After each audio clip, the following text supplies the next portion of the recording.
I mentioned the time about the belt incident and being beat with a belt, I took pictures the next morning of my leg. And I did that because I knew that later he would deny that it ever happened. Even though I had the bruising, it wouldn't be immediately after, but somewhere down the line, he would say that it didn't happen. And I remember that I took pictures of those bruises on my leg. Also, there were other things that would happen. For example, there was a time when there was a shirt of his that had lipstick all in the collar. And I looked at it and I said, that definitely looks like lipstick. I even sent a picture to a friend and went, am I tripping or does this look like lipstick? And yes, that's definitely lipstick. And it was a light colored shirt. So it was like a cream colored shirt. So it was very obvious. It was all in the collar of the shirt. And so of course I asked about, what is this in the shirt? And it's not lipstick. You're being silly, you know, dismissing what I was saying.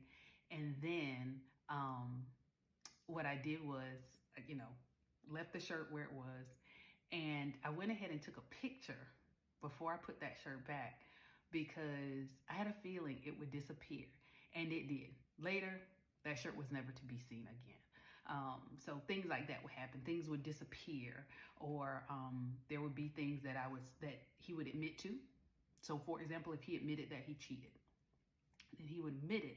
And then later when we're discussing it, as I'm thinking that we're working through the infidelity, the cheating, then it would be, I never said that. And he would look me straight in the face, look me in the eyes with a straight face and said, I never said that. Or there would be things and he'd say, I never did that. And I would get so upset that it was one of them things where I just was like, again, I'd start to do the, I'm not crazy.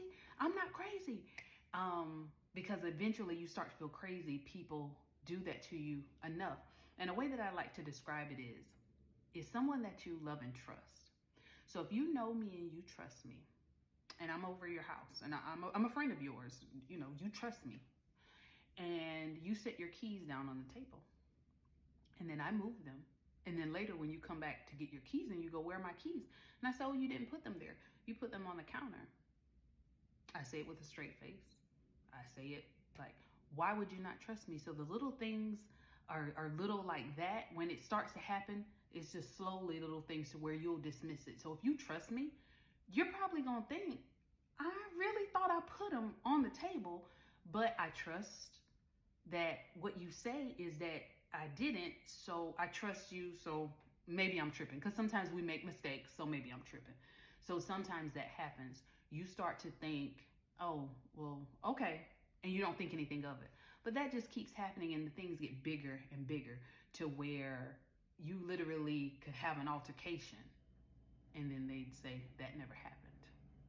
And so I started to get to where I felt like I needed proof, to prove to myself, because it starts to play with your mental and you literally start to feel like you're going crazy because someone that you love and trust, things keep happening and then you think you're good and then they go, nope, it never happened.